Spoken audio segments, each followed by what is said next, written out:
سيئات أعمالنا من يهده الله فلا مضل له ومن يضلل فلا هادي له وأشهد أن لا إله إلا الله وحده لا شريك له وأشهد أن محمدًا عبده ورسوله أما بعد فأعوذ بالله من الشيطان الرجيم بسم الله الرحمن الرحيم وإذ تأذن ربكم لئن شكرتم لأزيدنكم ولئن كفرتم إن عذابي لشديد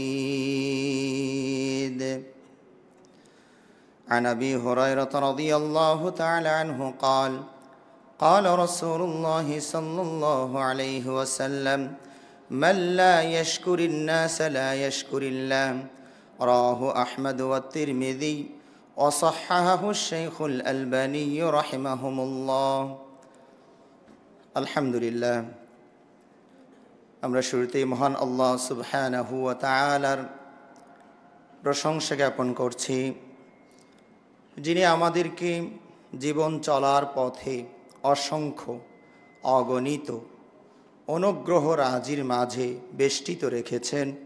সে রব্বুল আলামিনের কৃতজ্ঞতা এবং শুকরিয়া জানাই আলহামদুলিল্লাহ।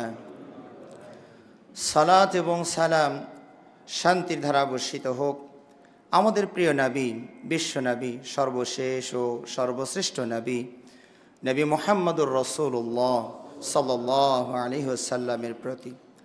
সমবেত সম্মানিত মুসলিমবৃন্দ, আজকের এই পবিত্র খুতবায় আমি আপনাদের সামনে যে বিষয় নিয়ে আলোচনা করার ইচ্ছা পোষণ করি সেটি হচ্ছে আল্লাহর শুকরিয়া জ্ঞাপন।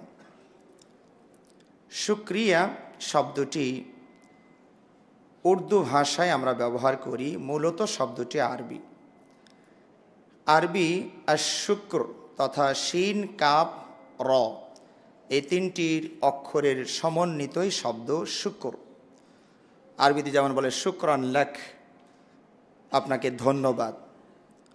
এই শুকুর শব্দটির শাব্দিক অর্থ হচ্ছে ইরফানুল ইহসান, অনুগ্রহের স্বীকারোক্তি।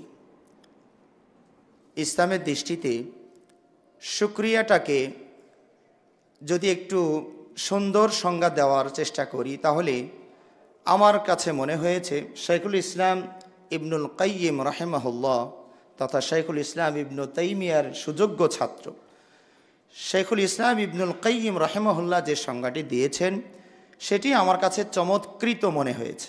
তিনি বলছেন, শুকরিয়া বলা হয় যে যিনি আপনার প্রতি অনুগ্রহ করলেন, উপকার করলেন, আপনাকে সাহায্য করলেন, সহযোগিতা করলেন, কোনোভাবে দয়া প্রদর্শন করলেন, তার প্রতি আপনার হৃদয়ে থাকবে ভালোবাসা এবং স্বীকারোক্তি, পাশাপাশি মুখেও থাকবে স্বীকারোক্তি, এর পাশাপাশি অঙ্গ প্রত্যঙ্গ দিয়ে তার বশ্যতা স্বীকার করা, তার আনুগত্য করা, এই তিনটার সমন্বয়ে হচ্ছে চূড়ান্ত বা মূলত শুকর আদায়।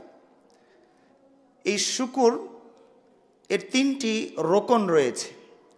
আপনারা জানেন রোকন মানে যে বস্তুটা না হলে অন্য বস্তুটার কল্পনাও করা যায় না।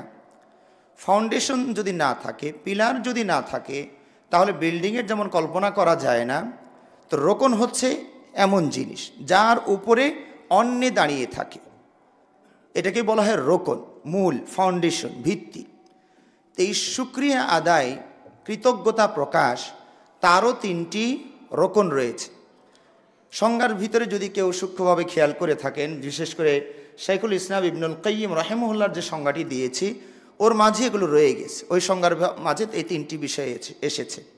তাহলে 1 নম্বর হচ্ছে অন্তর দিয়ে যিনি আমার প্রতি ইহসান করেছেন তাকে ভালোবাসা, এটা হলো 1 নম্বর। 2 নম্বর হচ্ছে মুখে স্বীকার করা। আমরা অনেক সময় বলি জাযাকাল্লাহু খায়রা, যদিও আমরা অনেক সময় ইংরেজি বললেই মনে হয় যেন ভালো কিছু পেলাম তার কাছ থেকে, থ্যাঙ্কস বা থ্যাংক ইউ, এটা বললে মনে হয় যে না ভালো কিছু আমাকে দিয়েছে।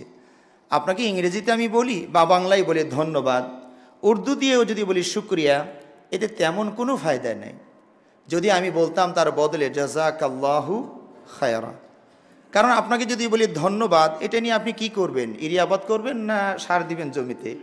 ও ধন্যবাদ দিয়ে কিচ্ছু হবে না।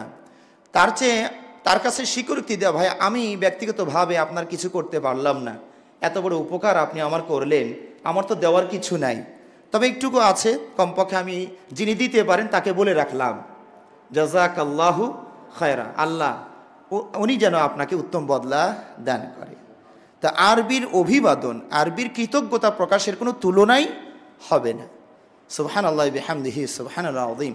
আল্লাহ নবী সাল্লাল্লাহু আলাইহি ওয়াসাল্লাম বলেছেন, মান সানা ইলাইকুম মা'রুফান ফাকাফিউহু, কেউ যদি তোমাদের কোনো উপকার করেন যে কোনোভাবেই, ভালো, তবে পাপের ক্ষেত্রে নয়, এটা তো আপনারা সবাই বুঝবেন। এই যে কোনোভাবে বলা মানে এটাকে একবারে ব্যাপক নিয়েন না, মারতে গেছে ছুরি এগিয়ে দিয়েছে জাযাকাল্লাহু খায়রা, এটা আবার হবে না। যে কোনো ভালো কাজে যদি আপনাকে কেউ সহযোগিতা করে, আল্লাহ নবী সাল্লাল্লাহু আলাইহি ওয়াসাল্লাম আপনাকে আদেশ করছেন ফাকাফিউহু, তাকে একটু হলেও বদলা দাও। সে বদলাটা কি হতে পারে? সর্বনিম্ন তো অন্তর দিয়ে হতে পারে। যাহারে বস্তাটা আপনি উঠাতে পারছিলেন না, পাশে এক ভাই দেখে আচ্ছা ভাই ধরেন তো, আপনি এক পাশে ধরেন, উঠিয়ে দিলেন। এই যে সহযোগিতাটা করলো, পারলে আপনি 10 টাকা পকেটে বের করে দিয়ে দেন, গরিব মানুষই মনে হচ্ছে যাবো বাবা তুমি এটা খেয়ে নিও, এটা হলো অঙ্গ প্রত্যঙ্গ দিয়ে শুকরিয়া আদায় করলেন। না পারলে কমপক্ষে মুখ দিয়ে বলুন জাযাকাল্লাহু খায়রা, আল্লাহ আপনাকে উত্তম বদলা দান করুন।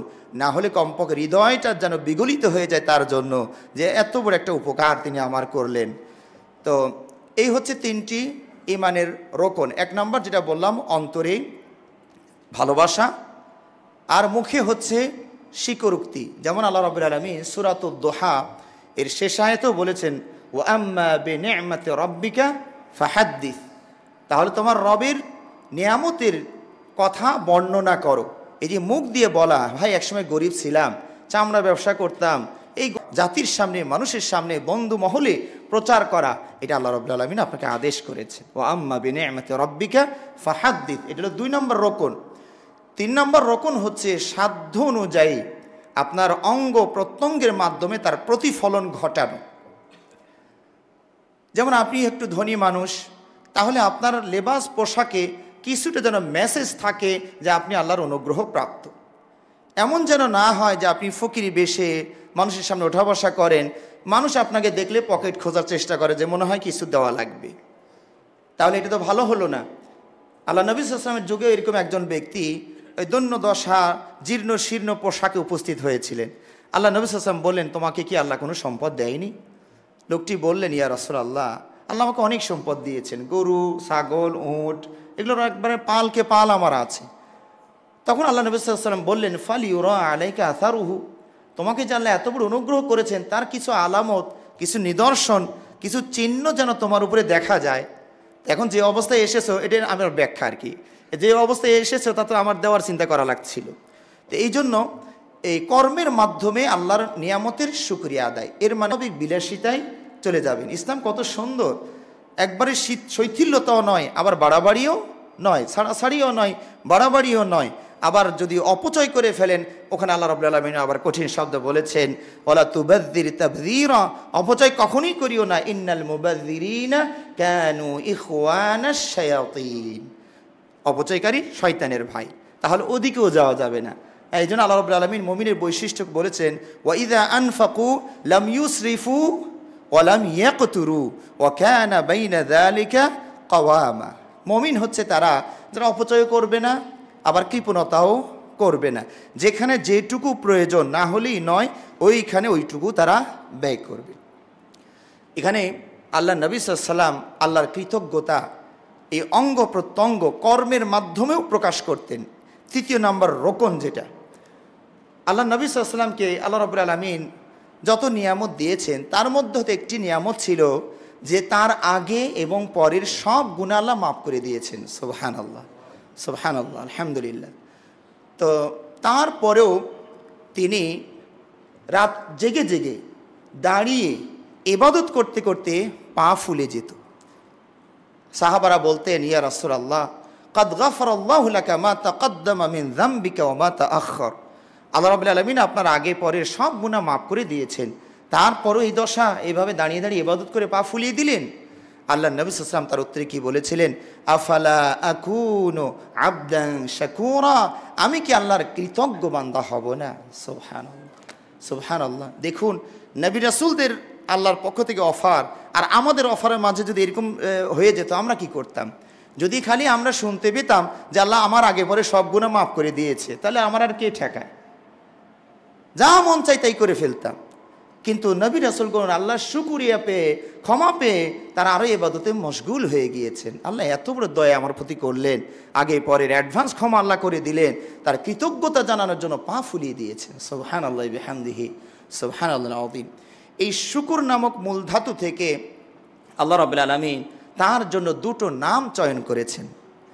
আল্লাহ রাব্বুল আলামিন একটি নাম হচ্ছে আশ-শাকির, শাকির ইসমে ফাইলের সেগা, আশ-শাকুর। আল্লাহ রাব্বুল আলামিন বলছে আল্লাহু শাকুরুন হালিম, আল্লাহ সহনশীল, আল্লাহ কৃতজ্ঞ, এবং ওয়া আন্নাল্লাহা শাকিরুন আলিম, আর আল্লাহ হচ্ছেন শাকির। শাকির হচ্ছে কৃতজ্ঞ, আর শাকুর হচ্ছে অত্যধিক কৃতজ্ঞ, সর্বাধিক কৃতজ্ঞ। আল্লাহ কৃতজ্ঞ, এটা মানে কি? এটা মানে আবার এমনটি বুঝবেন না যে আল্লাহরও মনে হয় কেউ কখনো উপকার করে, কারণ আমরা কৃতজ্ঞতা প্রকাশ করি কখন? যখন কেউ আমার প্রতি দয়া করে। তো আল্লাহ আবার কৃতজ্ঞ মানে আল্লাহ কোনো বিপদে পড়েছিলেন, কেউ তাকে সহযোগিতা করেছে, বিষয়টিকে এরকম নয়। বরং শাকুর অর্থ হচ্ছে কৃতজ্ঞ, মানে বান্দারা যখন আল্লাহর ডাকে সাড়া দিবেন, আল্লাহ যা করতে বলুন তা যখন বান্দারা করবে, তিনি হবেন কৃতজ্ঞ, তিনি অকৃতজ্ঞ হবেন না। বান্দা যেহেতু আমার কথাটা শুনেছ, তাহলে তোমাকে আমি আমার পক্ষ থেকে এই পুরস্কার দিব। সুবহানাল্লাহ বিহামদিহি।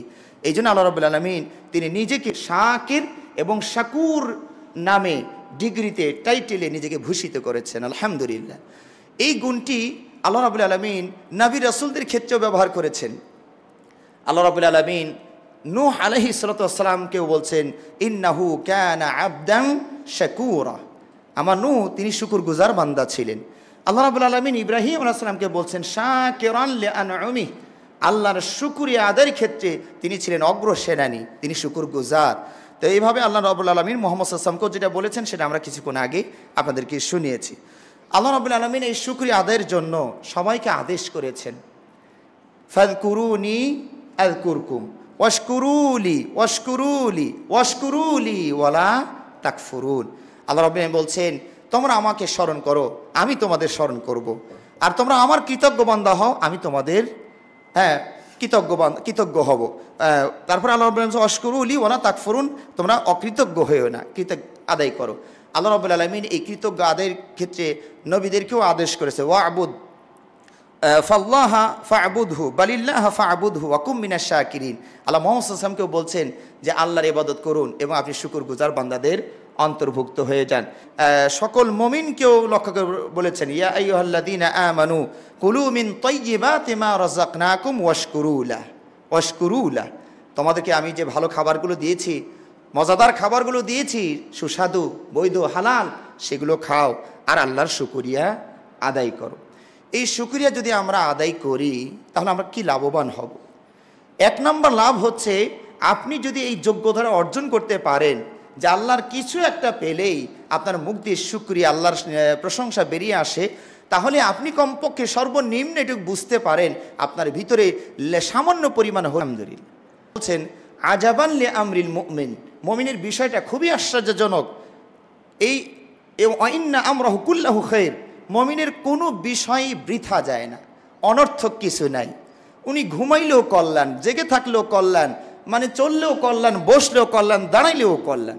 মুমিনের অকল্যাণ বলতে কিছু নাই। এরপরে নবী সাল্লাল্লাহু আলাইহি ওয়াসাল্লাম ব্যাখ্যা করছেন, ইন আসাবাতহু সাররা শাকার ফাকানা খায়রান লাহ, যদি কোনো সুখের সংবাদ তার এসে যায়, সে শুকরিয়া আদায় করে, এটা তার জন্য কল্যাণকর। ওয়াইন আসাবাতহু দররা, আর যদি কোনো অনিষ্ট, বিপদ আপদ, পরীক্ষার জন্য তার উপরে আরোপিত হয়ে যায়, ফাসাবর, সে ধৈর্য ধারণ করে, কান্নায় ভেঙ্গে পড়ে না, হাহুতাশ করে না। আল্লাহর জিনিস আল্লাহ নিয়েছেন, এটা তো আমার কিছু ছিল না ভাই, কয়েকদিন আমাকে একটু পাহারায় দিয়েছিলেন, তা আল্লাহ আবার নিয়ে নিয়েছেন, পাহারাদার চেঞ্জ করেছেন, আবার হয়তো আল্লাহ আমাকে দিবেন ইনশাআল্লাহ। নিরাশ না হওয়া।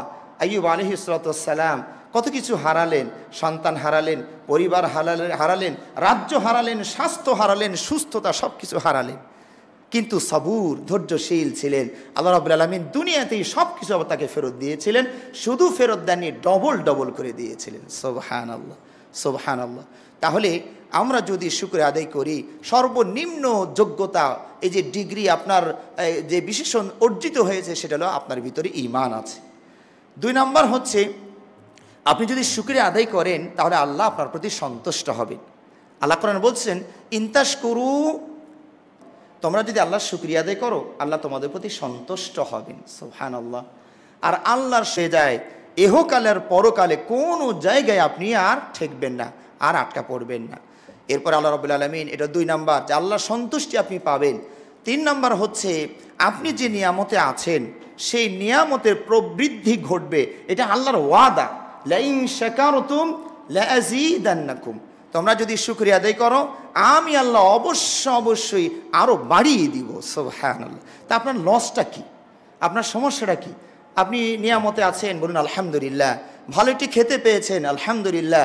পান করেছেন, আলহামদুলিল্লাহ। গাড়ি একটা পেয়েছেন, আলহামদুলিল্লাহ। ভালো একটা স্ত্রী পেয়েছেন, আলহামদুলিল্লাহ।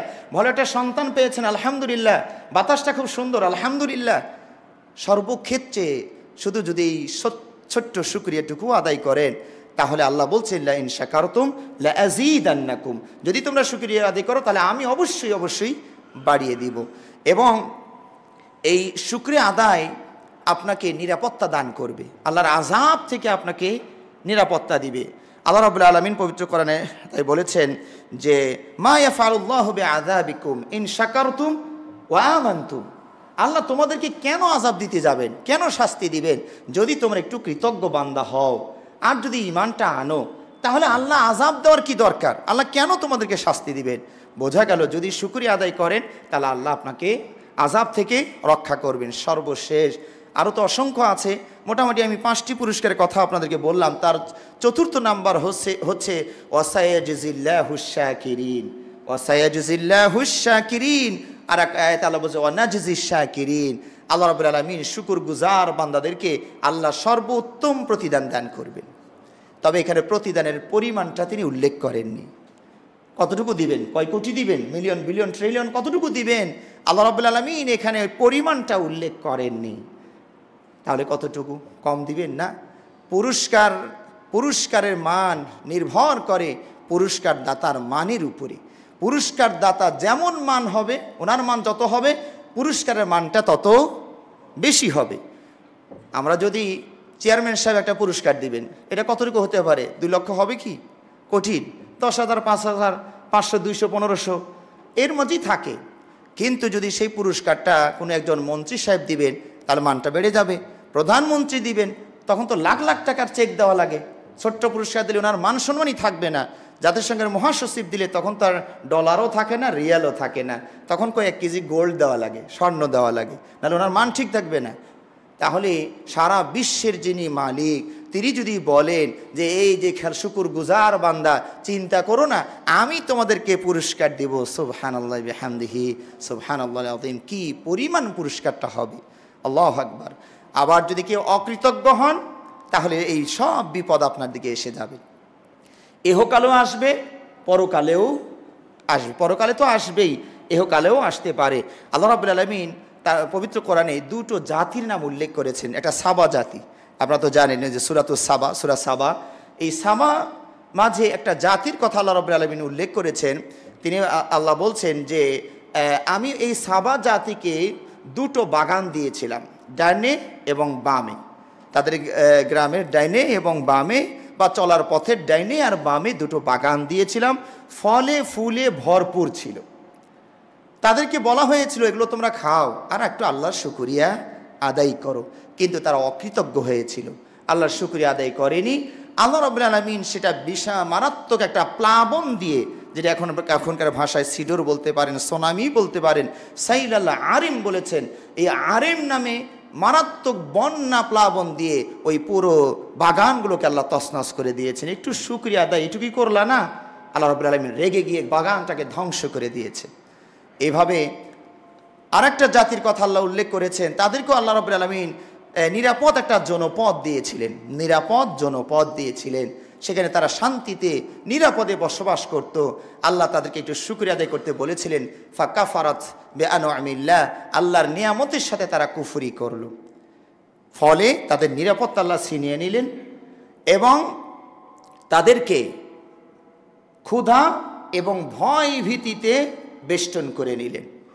বোঝা গেল যে আল্লাহর শুকরিয়া আদায় না করলে আল্লাহ যদি দুনিয়াতেও পাকড়াও করতে চান তাহলে সেটাও সম্ভব। সুতরাং ভাইয়েরা, সদা সর্বদা আল্লাহ রাব্বুল আলামিনের কৃতজ্ঞ বান্দা হওয়ার চেষ্টা করি। আল্লাহ রাব্বুল আলামিন আমাদেরকে তৌফিক দান করুন, আমিন। ওয়া আখির দাওয়ানা আলহামদুলিল্লাহি রাব্বিল আলামিন।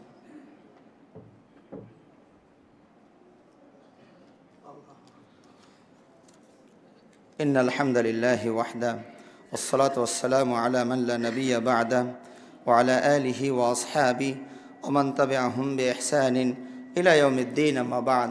সম্মানিত ভাইরা, আল্লাহর নিয়ামত গুণে আপনি আমি শেষ করতে পারবো না, যেটা আল্লাহ রাব্বুল আলামিন নিজেই পবিত্র কোরআনে বলেছেন, ওয়া ইন তা'উদ্দু নি'মাতাল্লাহি লা তুহসুহা। আল্লাহর নিয়ামত যদি গণনা শুরু করো গুণে শেষ করতে পারবা না। এর মজুরি দেওয়া তো দূরের কথা, একটা একটা করে যদি আমরা গোনার চেষ্টা করি সেটাও আমরা গুণে শেষ করতেই পারবো না। আসমান একটি আমাদের নিয়ামত। এই আসমান এবং জমিন একসাথে লাগালাগি ছিল, এরকম 14টা খণ্ড একসাথে জয়েন্ট অ্যাটাচড ছিল। আল্লাহ রাব্বুল আলামিন এটাকে আলাদা করে দিয়েছেন। এটা যদি না হতো আমরা কোথায় বসবাস করতাম? তাই আল্লাহ রাব্বুল আলামিন বলছেন, আফালাম ইয়ারাল্লাযীনা কাফারু, যারা অস্বীকার করে আমার এই নিয়ামতগুলোকে, তারা স্বীকার করে না, তারা কি জানে না যে এই আসমানটা কানাতা রাতকান, আসমান দুটো একসাথে লাগা ছিল, ফাফাতাকনাহুমা, এই দুটোকে আমি আলাদা করে দিয়েছি। সুবহানাল্লাহ, বিনে খুঁটিতে শূন্যের উপরে ধরে রেখেছেন। এটা কি আল্লাহ আমাদের প্রতি নিয়ামত নয়? এটা অবশ্যই নিয়ামত। আল্লাহ বলছেন ওয়াল আরদা ফিরাশা মিহাদা, কোনো জায়গায় বলেছেন এই জমিনকে আল্লাহ বিছানার মতো বিছিয়ে দিয়েছেন, এটা একটি নিয়ামত। আল্লাহর সূর্য একটি নিয়ামত, আল্লাহর চন্দ্র একটি নিয়ামত, আল্লাহর আকাশ বাতাস আগুন পানি এই সব হচ্ছে নিয়ামত। আল্লাহর রাত্রি একটি নিয়ামত, আল্লাহর দিবসও একটি নিয়ামত, আকাশ থেকে বৃষ্টি বর্ষণ নিয়ামত। এরপরে আল্লাহ রাব্বুল আলামিন গাছ গাছালি তরুলতা বৃক্ষ সাগর নদী নালা খালবিল মাছ থেকে শুরু করে এই যে কত অঢেল পরিমাণের পশু পক্ষী খাবার আল্লাহ রাব্বুল আলামিন আপনাকে আমাকে দিয়েছেন, এগুলো সবই হচ্ছে নিয়ামত। আপনি নিয়ামত ভোগ করবেন, আল্লাহ যেভাবে আপনাকে ব্যবহার করতে বলেছেন সেভাবে ব্যবহার করবেন, আর অন্তর দিয়ে মুখ দিয়ে আর বাস্তবে এগুলোর স্বীকারোক্তি দিবেন। কখনো আলহামদুলিল্লাহ বলবেন। আপনাকে আল্লাহ রাব্বুল আলামিন ধন সম্পদ দিয়েছেন, একসময় গরিব ছিলেন, অভাবী ছিলেন, এখন আপনার ধন সম্পদ, এটা আল্লাহর একটি নিয়ামত। এখানে যেভাবে এই নিয়ামতের শুকরিয়া আদায় করা দরকার আপনি সেভাবে শুকরিয়া আদায় করবেন। আপনি সুস্থ, এটা আল্লাহর একটা নিয়ামত, তাহলে এই নিয়ামতের আপনি শুকরিয়া আদায় করবেন। কখনো কখনো ভুলে যাওয়াটাও নিয়ামত। হয়তো বলবেন এটা কি করে হয়? আমরা তো শুনলাম এতদিন আফাতুল ইলমি আন নিসিয়ান, এলেমের বড্ড বিপদ হলো ভুলে যাওয়া। আর আজকের বক্তব্য হচ্ছে কিছু কিছু, আমি কিন্তু সব ভুলে যাওয়া নিয়ামত বলিনি, আমি বলেছি কিছু কিছু বিষয় ভুলে যাওয়াও নিয়ামত। গত বছরে একজন আপনাকে মারাত্মকভাবে মার দিয়েছিল, এটা যদি আপনি সবসময় মনে রাখেন আপনি আর কোনো কাজ করতে পারবেন? গত বছর বা কি কয়েকদিন আগে আপনার প্রিয়জন চলে গিয়েছেন, আপনার বাবা, আপনার মা, আপনার সন্তান চলে গিয়েছেন, এটা যদি সারাক্ষণ মনে রাখেন এটা কি আপনার কোনো কল্যাণ বয়ে আনবে? তাহলে কিছু ভুলে যাওয়াটাও কি নিয়ামত। আবার কখনো কখনো গুনাহটাও নিয়ামত হতে পারে। এর মানে আবার এটুক শুনে কেউ মনে করবে না যাক আজকের খুতবাটা ভালোই হয়েছে, একটা লাইসেন্স পাওয়া গেছে।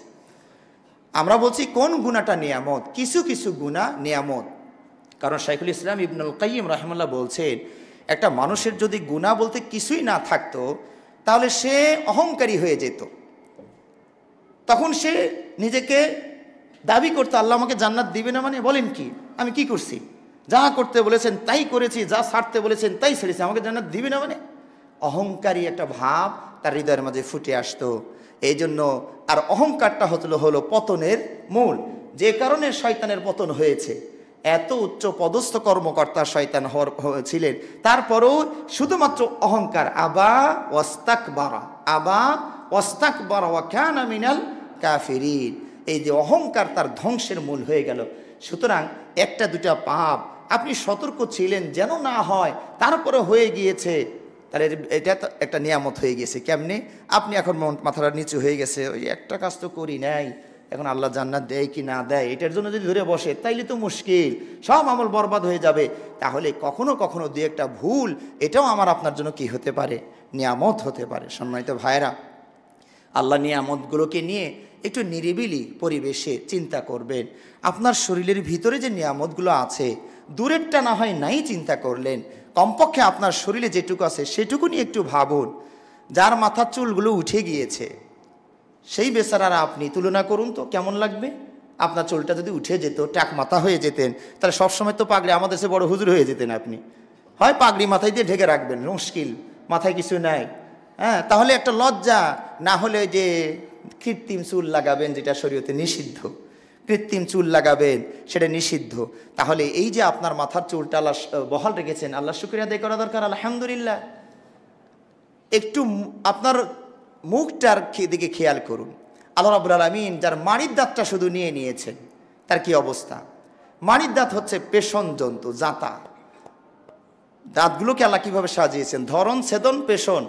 সামনেটা দিয়ে ধরে ছেড়ে, কখনো এই যে সুচালু একটা আছে ওটা দিয়ে আবার টান দেয়, কত ডিজাইনের দাঁত দিয়েছেন। এবার টান দিয়ে নিয়ে দাঁতের দুই দাঁতের মধ্যে দিয়ে পিষে নরম করে চিবে তারপরে ভিতরে গিলে ফেলে। শুধু মাড়ির দাঁতটা যার নষ্ট হয়ে গেছে, তার তো আর গোস্তের মজা নেয়, চাপাবে কি করে, সুযোগ নেয়।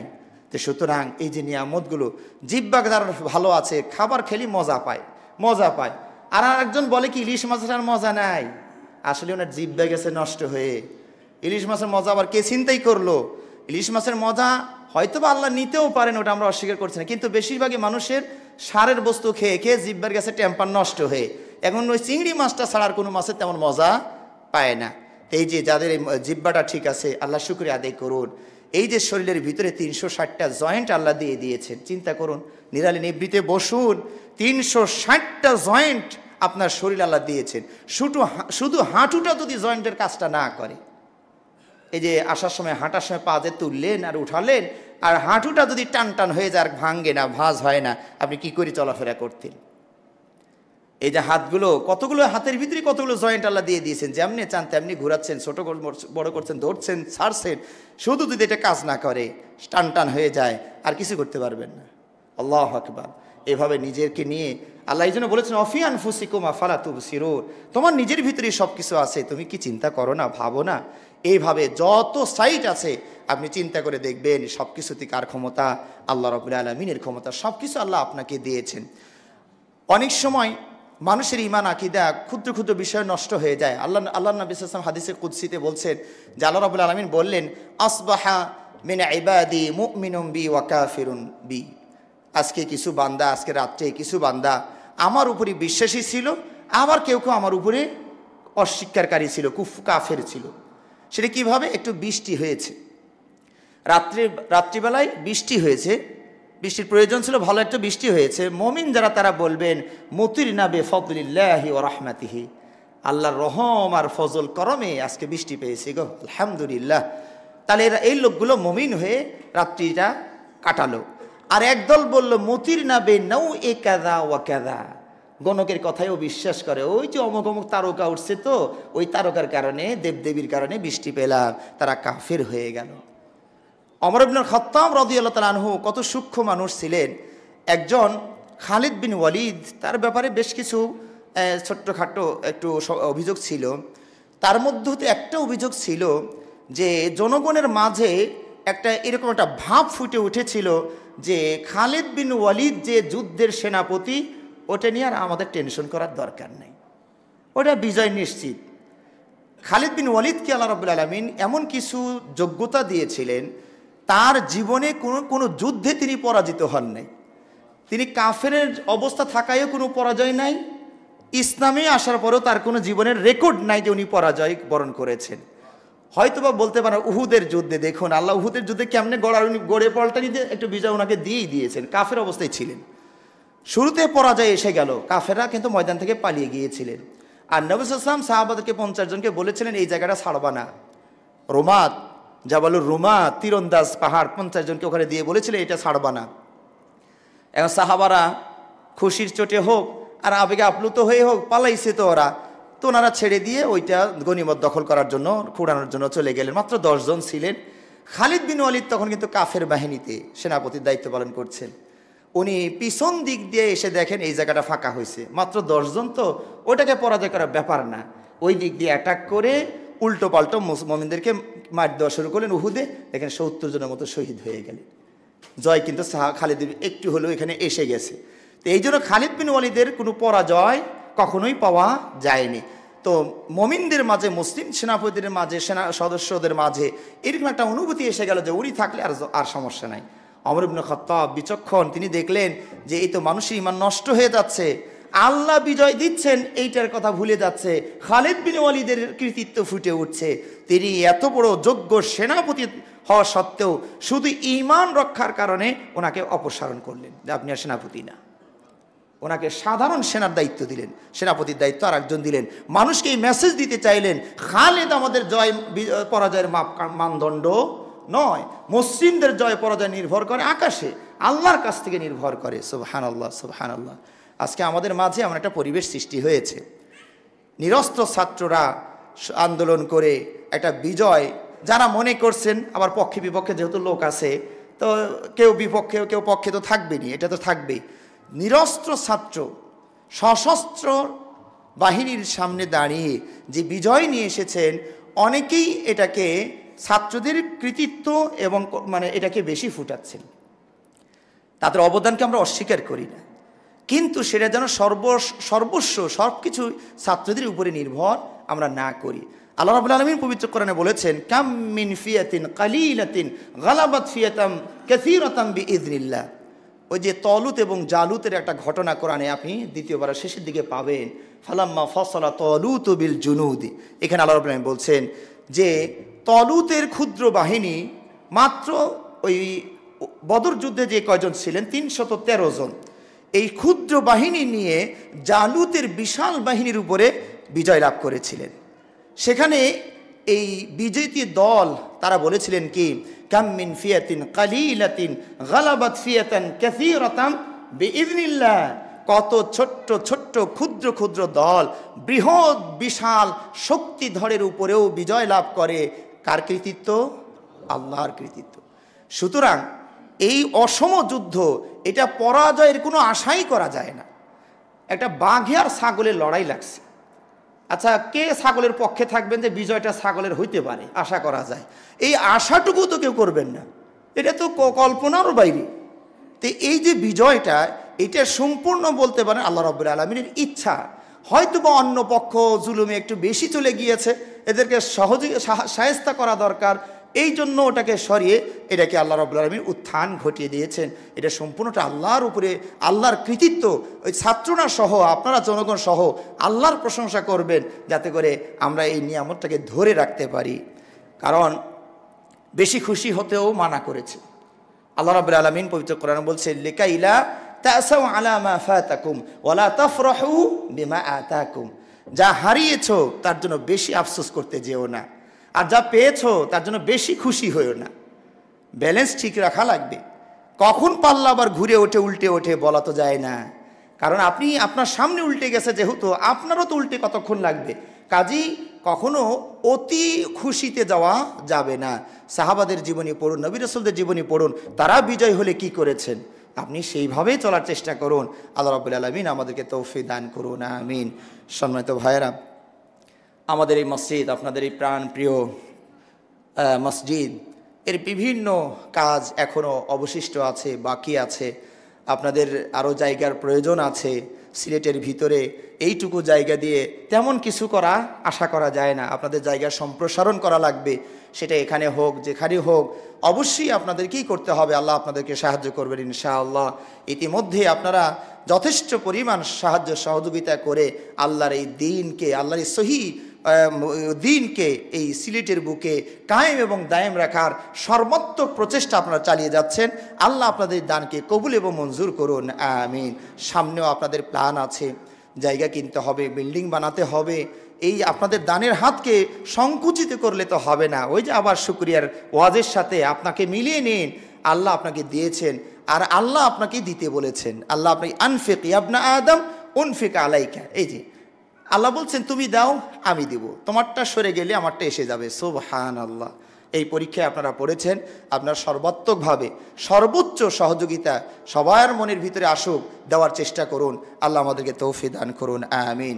আল্লাহুম্মা সাল্লি আলা মুহাম্মদ ওয়া আলা আলি মুহাম্মদ কামা সাল্লাইতা আলা ইব্রাহিম ওয়া আলা আলি ইব্রাহিম ইন্নাকা হামিদুম মাজিদ। اللهم بارك على محمد وعلى ال محمد كما باركت على ابراهيم وعلى ال ابراهيم انك حميد مجيد. اللهم اعز الاسلام والمسلمين، اللهم اعز الاسلام والمسلمين واخذل الكفرة الفجرة اليهود والمشركين. اللهم دمر ديارهم وشتت شملهم ومزق جمعهم. اللهم انصرنا فانك خير الناصرين. اللهم انصر المسلمين في فلسطين، اللهم انصر المسلمين في فلسطين وفي كل مكان يا رب العالمين. سبحان ربك رب العزة عما يصفون وسلام على المرسلين والحمد لله رب العالمين. দাঁড়িয়ে কথা সোজা করে নিন।